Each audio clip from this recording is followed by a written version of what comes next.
fundraising, seeking funds is both an art and a science.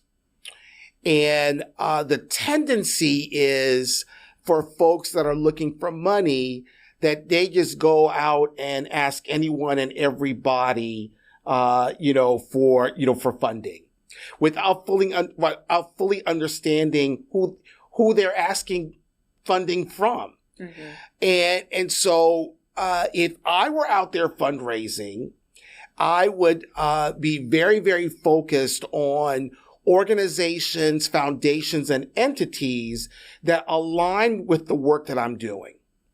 There's no use you asking Ford Motor Company for some money on a floral competition. Ford ain't into flowers. Ford is into cars. Right. And engineers and scientists and mathematicians and all that. They're not into, they may be, but that's not what they're known for. They're not known for flowers and art and, all that other kind of stuff. Mm-hmm. Know who you're going after. Second, you have to plan it out. Now, I know oftentimes it's frustrating because people have things that they want to make happen right now. And so you're going to ask for, you just want to ask everybody in hopes that somebody's going to write you that check. And so I get that. However, I believe that the ones who are the most successful are the ones who have crafted out their plan for how it is that they're going to tackle the money. And that comes along with the building of their program. So if I was doing it, I don't know that I would put a program or an event in place until I knew exactly how I also was going to tackle the funding, right? So if I'm going to do a gala that's focused on the next generation of entrepreneurs, I'm already planning what do I want it to look like, who my potential guests are going to be, who I'm going to potentially invite, who I'm going to potentially honor, right? I'm planning all that out.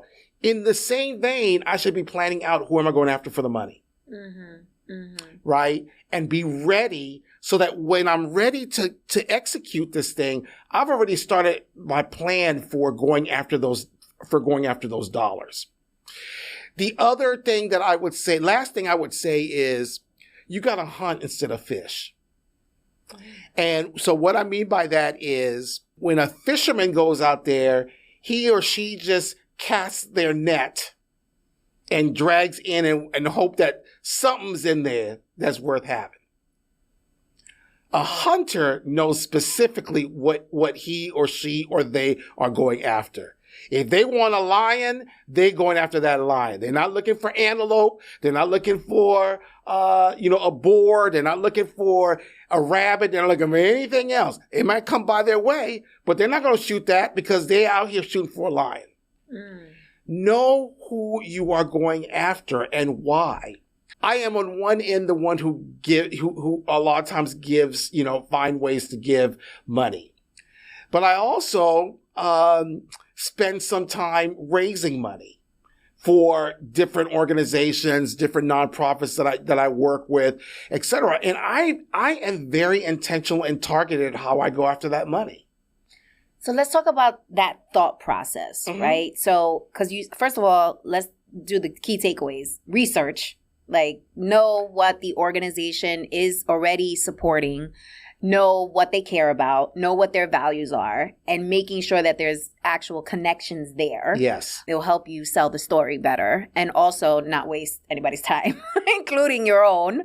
So the research piece, and also being very targeted, to your point.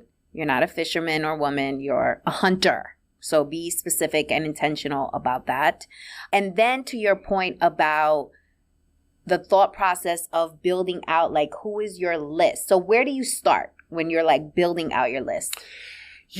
I start from a couple of places. One, you can always find every kind of list of, business organizations if you're going after the business community.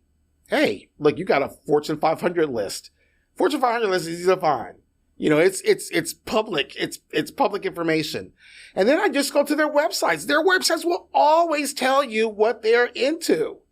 So there's you don't have to hunt for this stuff. It just takes a little legwork, but it's there. And I typically start from the bottom of the list. Why? Because most folks are trying to get that Fortune 5, Fortune 10, Fortune 20, when the list is Fortune 1000. There are 900 organizations that are there that you could be going after. So if my competition wants to go after the top 100, have at it. I'm going to go to the bottom 1,000 to, 1,000 up because they got money and green is green. So it don't matter. You know what's interesting, Tony, that I saw that really made me rethink my approach? So I got this random email one day from someone that I don't even believe I've ever spoken to before, but he runs a diversity conference, and he was like, hey, I'm looking for somebody to interview Hillary Clinton or Magic Johnson. And I'm like, yeah, I'm ready to interview. Like, what's up? And then he's like, they are looking for a sponsor in order to interview these people, right? So I was like, okay, send me your deck. Because I'm like, look, if I'm going to speak to Hillary and, Magic Johnson, I'm going to throw some coins.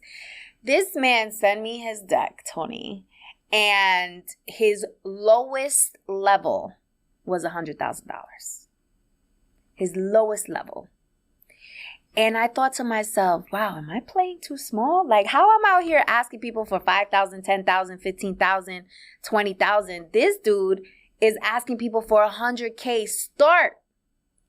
So talk to us about how does one get to that level? Like, what would make you write someone a $100,000 check?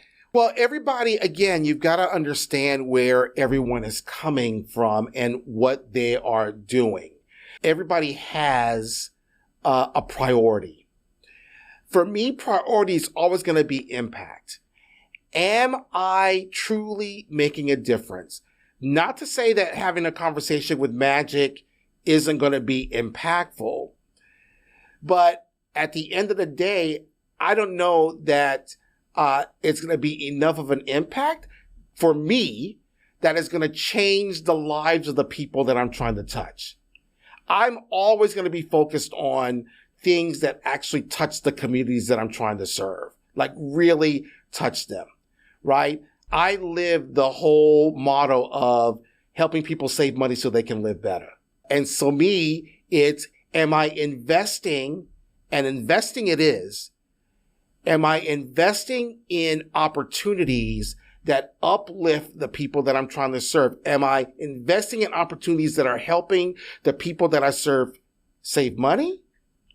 And am I investing in opportunities to help people that I serve live better? You know what's interesting? So first of all, Walmart ambassador right here, because I went to the website like last week when we had our prep call, and the first thing you see, it says, live better. And I was like, okay. So now when we're talking to Walmart, we're using language, live better. Right. And literally we're hearing you say it, which I think is like a great takeaway for folks. So when someone has the opportunity to speak to an executive like yourself at an organization, ask questions that probe them to speak the vernacular of the organization, because each organization has their own culture, their own kind of language, and use that language to communicate back to them to show like there's alignment, there's understanding here. Would you agree with that? Absolutely. And, then you also have to ask yourself the question, what kind of relationship do you want to have?